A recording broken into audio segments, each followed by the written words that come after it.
ladies and gentlemen, my name is Andrew Stott and I'm the Emperor of Stomaria. Today I want to discuss what will happen to Stomaria after my death. So as we've discussed before, Stomaria is an absolute federal monarchy, with the position of monarch being hereditary, which means that when I pass away, everything related to Stomaria will be passed on to my eldest child, that being Princess Eleanor of Stomaria. So the Stomarian lands that I currently own, the silver staters that are held in the Imperial Treasury, the merchandise that's held in the Imperial Market, the sabres, firearms, uniforms and equipment of the Imperial Guard that's held in the Imperial Armory, Stomaria's website, payment accounts and social media accounts, and so on and so forth.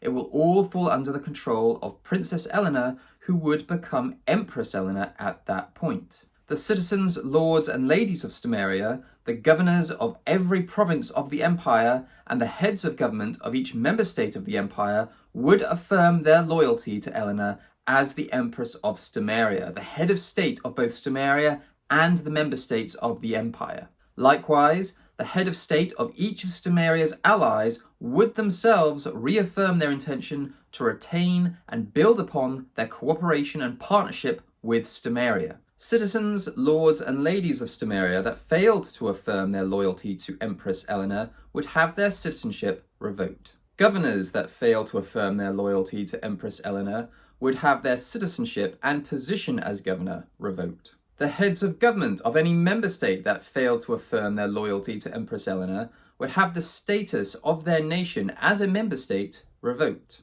And the heads of state of any ally of Stomaria that failed to reaffirm their commitment to retaining and building upon the cooperation and partnership with Stomaria would have their status as allies of Stomaria revoked. Under no circumstances would dissent against the new monarch be tolerated, with swift action being taken to remove any element, any aspect of Stomaria or the Empire that would seek to disrupt Stomaria's march forwards in accordance with the wishes of the imperial family. As we've discussed many times before, Stomaria and the Empire is an entity that's built on voluntary association and voluntary affiliation, and those that would oppose Empress Eleanor are free to leave.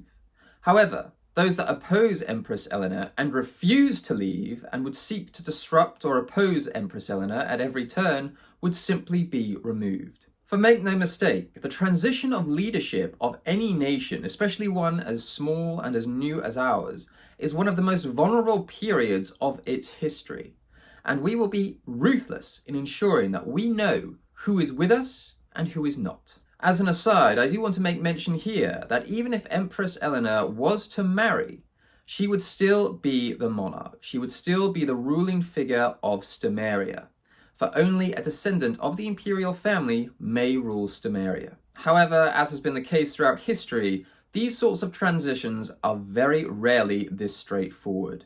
And so I did want to take a moment to discuss some of the potential scenarios that may arise and how we intend to deal with such situations. Though I should say now, as any father watching this will appreciate, I will not be discussing any scenario in which something happens to Princess Eleanor, and I will not tolerate such discussions in the comments. With that caveat out the way, the first scenario is one where Princess Eleanor is still a minor at the time of my death. This is an outcome that's crossed my mind many times over the years, and I did want to make it clear that if that was the case, then a regency would have to be established, with Empress Samantha ruling Stomaria, much as I do now, until Princess Eleanor turned 25.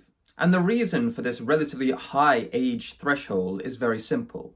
I want to ensure that Princess Eleanor both has enough life experience to be able to rule Stomaria effectively, but also I want to make sure that by that point she is certain that becoming the Empress of Stomaria is something that she wants to do. So in this particular scenario, in this particular situation, if Princess Eleanor decided that she did not want to become the Empress of Stomaria, then we would simply have to go through another line of the imperial family, specifically one of my siblings and their eventual children. Obviously, this is one of the more complicated scenarios and one that I'm hoping to avoid.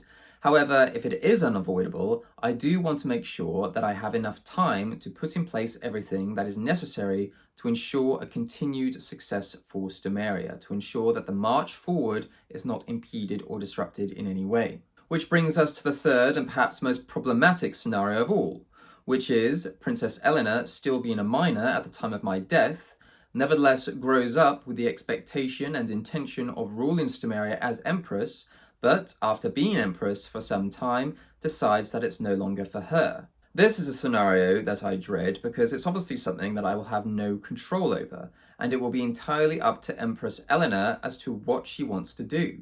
Perhaps a suitable heir could be found, or perhaps Stomaria would simply dissolve or evolve into something entirely different. Because, as many of us should know by this point, over the course of history, there have been nations, states, and empires that have come and gone like the seasons.